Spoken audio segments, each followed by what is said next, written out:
Arcebispo Arquidiocese Metropolitana Dili, Dom Virgílio Cardeal do Carmo da Silva STP Hateten, o política governo atuari Estádio Fong Etasitolo, se lá com sítio histórico nebe ia. No Nemos Cardeal explica, foi na laisne presidente FFTL, a soro ona cardeal, onde colia com o assunto ne, mebe de dau ne, Husi Arquidiocese Metropolitana Dili, continua rona ideias na opinião sira Husi Amululik no Madre Sira, com a bahari Estádio Fong e Etasitolo. Wainhira hari stadium henobane furak befating ne baninia ho de misa nei tare muda tekers. Au idanema au ni experiência foi dado com dia 10 liba quando hamri ki have altar henoba misa ho de hatta ki dana ho de ipa. Ne ba oin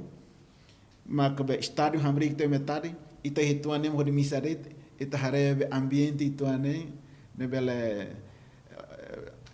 ambiente tuane la conduz liona e tareu em cielo la usa nessa ano de nebe agora de experiência também agora que foi ainda dau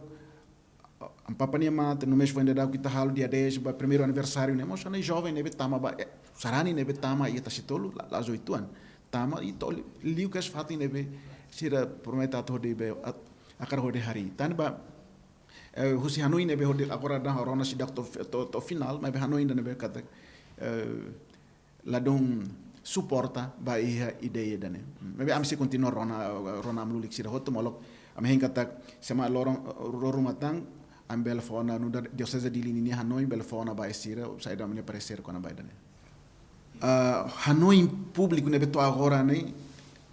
Hanoi público os lilios parte da igreja ninia mas que sente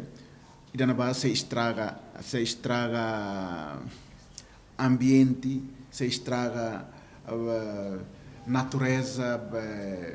fatimissa ninha nerage. Ter informação nebe e Loron Serviço Anual, o Fulane, presidente FFTL, se assoro mos bispo de César de Bocau, a foi ne se assoro mos bispo de César de Maliana, onde russo será na opinião com a atuari estádio e a Tacitolo. Antes, o governo lhe Russi reunião com o Conselho Ministro autoriza a assinatura memorando de entendimento entre o Ministério da Juventude, Desporto, Arte e Cultura no FFTL, ato estabelece parceria para desenho, construção, desenvolvimento, gestão e manutenção para estádio futebol fone na BCRI e a Tacitolo Dili. Mas bem, foi decisão né, contestação das entidades OION. A Derek Jimenez, Jacinto Fuca, Gemen.